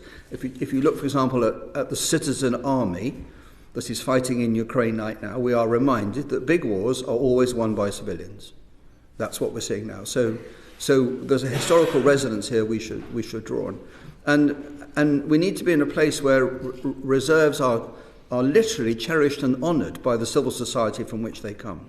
And it's not seen as some dark thing. And it is absurd, isn't it, that there are some reservists with many years' service in the volunteer reserve whose employees do not know because those individuals think it might inhibit their commercial career. That's a dark place to be. And then in terms of numbers, so we talk about a 20% uplift from the very low baseline in the SGR. And our historical experience in the First and Second World War in this country, with a much smaller population, is when you ask for volunteers, about 600,000 people will turn up. So we ought to do better than that. So we ought to have mechanisms that allow us in time of crisis not just to take the reserve we've got, but to very rapidly expand the scale of volunteers that can be drawn in. And the issue there is capacity. It's about the capacity of the armed forces to absorb them, of training and equipment and accommodation. So if we believe that in a time of crisis we need bigger, better armed forces that endure for years, and Ukraine is a very good example, then the bill, I think, could do more to lay that foundation. Okay. Jane. Thank you. Just very quickly to follow up on that, thinking about the difficulty that we now know we have of getting in touch with people who are in the forces. Do you think something like a database, a national database, would help with people's names and addresses and skills on there, something that that large, or do you think it's more down to, you were talking about people having a duty to get in touch and us with them? Do you think there needs to be something formal in place? So I think there should be an obligation in law for people who have served in the regular armed forces who have accepted the reserve commitment to make sure their details are contained in the right government database. And I think there should be an obligation on the Ministry of Defence to police that. And I think it is a matter of law. Otherwise, people will find it convenient to slip away thinking there are no sanctions behind this. I do think, and it's well beyond defence, that, and there was experience of this, I think, during the COVID pandemic, there is a case for maintaining a database of skills which a government or other organisations can draw on in times of crisis when you need things you really need, like languages or particular technical skills or engineering skills. And in a world where people's working lives are extended, then I particularly think there is a market here for what I'm going to call it the grey market, for people who have substantial experience and skills and energy to be on a database where they can be drawn in on some reasonable terms. Because not knowing where they are means that we're at risk of doing badly or inflicting self-harm on ourselves in a crisis. Thank you. My question is about housing now. Considering you were involved in obviously the Kerslake Commission on Armed Forces Housing, do you support the bill's establishment of a defence housing service? And do you think it could and should lead to improvements in armed forces housing, which obviously hasn't always been of the best standard? So I think the housing question, and my daughter moves into her first army quarter tomorrow, so I'm taking this quite seriously now. This housing is a subset of the whole problem of defence infrastructure. And in the review, it became clear that if you look at the technical accommodation, so from Faslane through Bryce Norton, through air bases and ports and barracks, technical accommodation, through housing for families, to housing for single personnel, to the whole reserves estate, what we saw was a systemic crisis. And it is important perhaps to prioritise where people live. It's part of not just retention, but operational effectiveness. From the perspective of the Kerslake Commission, it became clear that the problem required more money, better contractors, a redefinition of standards, so that service personnel who expect subsidised accommodation, and they don't expect it to be their dream home forever, but they do expect it to be watertight and warm and not full of rats. So the standards should be better. And I think where attention should fall is on how you address a legacy. I would say this legacy is of the order of £70 billion, something like that. And I do not think that just creating new organisations will solve this problem unless it is filled up. And I don't believe that there is a public sector pocket deep enough to do this.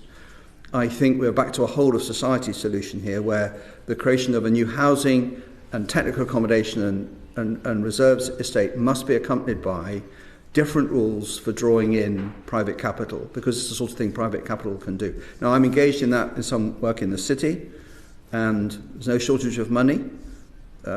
We have to get past the odour of PFI, because there are new vehicles. The private sector should now carry all the delivery risk. People are prepared to do that. But it will need the Treasury to relax some rules that are more stringent than any other country in Europe. So I believe this can be done.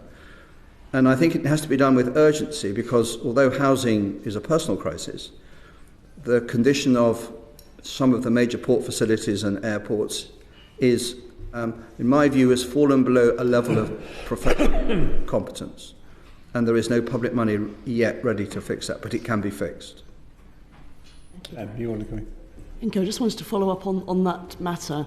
The post-PFI models, could you talk us through those and what you're looking at with your colleagues in the city? So you really need to ask that question to someone from the city who understands the finance model way better than I do. But in layman's terms, it is entirely possible to take different forms of capital, whether they're from pension funds or banks or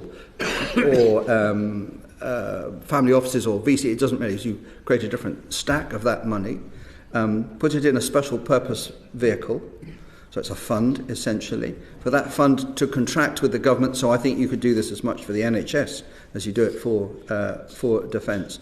And what government is buying are outcomes from that fund, and the government pays for the outcomes.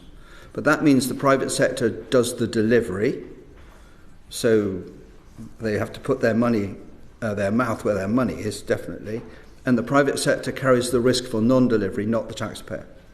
And what that requires are investors who'll take risk. And one of the extraordinary things about the PFI model is that all the risk was carried by the taxpayer.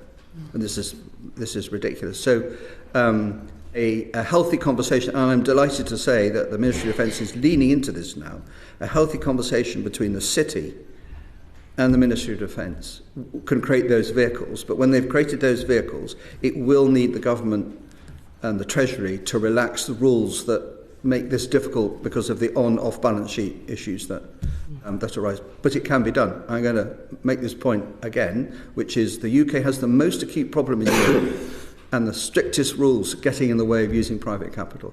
It's a relatively easy fix, and it could be done now. Thank you. I agree. It's one of the challenges of our age, I would say. Yeah. Thank you. Mark. Thank you, Chairman. General, it's good to see you again, and thank you for your service, sir. On the housing thing, as a long-term critic of what's wrong with military accommodation, I have a lot of sympathy with what you say. I think you once wrote a memo when you ran Joint Forces Command, I think entitled "Enough is Enough," and everything you've said today is in the same spirit of that over a decade on. But on the wider point, just quickly, the bill is arguably a step in the right direction. But if you believe that the role of armed forces is to save life by deterring war, and then to fight should deterrence fail, many of our NATO counterparts have much larger relative reserves than we do, and that is a part of their deterrent effect. Do you think that the measures in this bill go far enough in terms of deterring someone like Vladimir Putin, or are we talking really eventually about something in order of magnitude beyond what this bill does? So my view, based on the experience of the SDR, is that we constructed an outcome, a narrative, that answered the questions that NATO set the UK. So what is it that the UK must do to be an efficient part of NATO? And the three big jobs are, for the Navy, the Atlantic Bastion, and that's its actual job. Anything else it does is subordinate to that, and I think that's well cemented, and it's part of protecting the deterrent. And I should say the deterrent is 20% of the budget, and it's the thing that probably President Putin notices more than anything else, so might want some more credit for that. For the Air Force, the contribution they make as the leading European Air Force in span of capability to the NATO Air and Space Command in attacking it is a daily contribution to deterrence, which few European air forces can emulate, but it's very small, as is the Navy, very small. And for the Army, the thing that the SACO wanted more than anything else was the Strategic Reserve Corps of a Corps headquarters with its enablers and 2 divisions. And from a country of 67 million, the NATO view was that's quite a small ask, recognising that Strategic Reserve Corps is not going to fight in the UK. It's very, very unlikely. It's a contribution to European deterrence. Second aspect of that became important is so many people think deterrence is a contingency, and it's not. It's an operation every day now, where the armed forces are playing their part. And the first challenge for the SDR was, having articulated what needed to be done, was then to settle the second question put to us, was what do you get for a given financial profile over time? And the net effect, and this is not a surprise to anybody, is that we established what needed to be done on a de minimis level, answering the financial question. But the time taken to get from where we are to where we need to be at a de minimis level is at least 10 years. And yet our own analysis and our allies are saying you've got 3 to 5 years. So when we concluded the review, we said, we've answered your questions, but we think the world will cause you to go faster sooner, and you'll need more money sooner. And that is, I think, evident now. I mean, more evident now for all sorts of reasons. The question the SDR didn't really tackle, which is the heart of the question you just asked me, is in this world we live in, is the SDR the answer, or is it a start? And in my view, it's a start. And in framing that, the way forward for all three services is centred on the evolution of what the review calls the digital targeting web, which is misunderstood as just targeting architecture. It's about command and control. It's the way armed forces will operate. And the sensors and effectors end of the digital targeting web evolving quickly from our history of people manning platforms, of which Cold War left us with an irreducible minimum. And it really is irreducible. If you remove any more, there's nothing less left to attach the uncrewed and autonomous in any environment. So for me, the way forward in the way the world is going is the SDR would have created a platform and a direction of travel. And the next evolution will be seizing on this transformation. And with that will come a requirement for the expansion of some regular numbers, but a very clear recognition that to play your part in NATO, you will need a bigger reserve, recognizing that quite a lot of digital age technology, drones, missiles, are not difficult to operate, and you don't want millions ready every day. There may come a time when you really do want a lot ready every day, so that's what a reserve does. So I think that argument will come. It wasn't an argument that we were asked to make in the review, or there was scope to make it, but it's an argument that the world is going to cause us to address. Lastly, I'd bring in the Minister. General, just outside of the SDR, are there any specific points of this bill you think need to be expanded or elaborated on? So